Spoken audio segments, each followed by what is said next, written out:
तर मित्रांनो, तुमचे स्वागत आहे आयुर्कल्प या चॅनलवर. मी आहे तुमचा मित्र BMS सेकंड इयरचा स्टुडंट.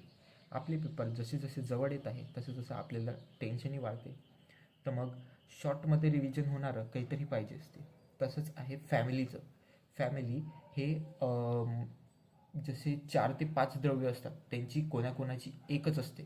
तर मग ते रिवाईज करून द्यासाठी कोणीतरी हवं असते. यात फॅमिलीमध्ये सगळ्यात मोठी फॅमिली आहे लेग्युमिनासी, किंवा त्याला फॅबॅसीही म्हणतात. लेग्युमिनासी फॅबॅसी एकच येते माझ्या हिशोबाने. तर मग त्याचे मी जे कॉमन द्रव्य आहे ते लिहून ठेवलेले आहे. त्यात येते लेग्युमिनासीमध्ये येते आराद्वत, धमासा, खदीर, पलाश, अशोक, कांचनार, पाकुची, यष्टीमधू, बीजक, कपिकच्चू, मेथिका आणि कुलत.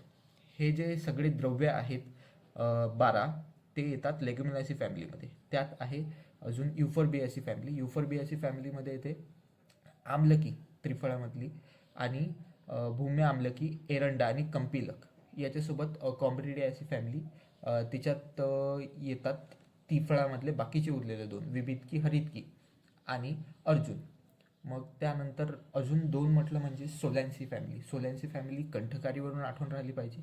त्यात आहे कंठकारी, बृहती, कटुका आणि अश्वगंधा. त्यानंतर येते पिपरायसी फॅमिली. पिपरायसीमध्ये येते पिपर लॉंगम आणि निग्रम. लॉंगम म्हणजे पिंपळी आणि निग्रम म्हणजे मरीच. तर इतके जे 5 आहे ते मी तुमचे रिवाईज करून दिलेले आहे. So be tune for next videos.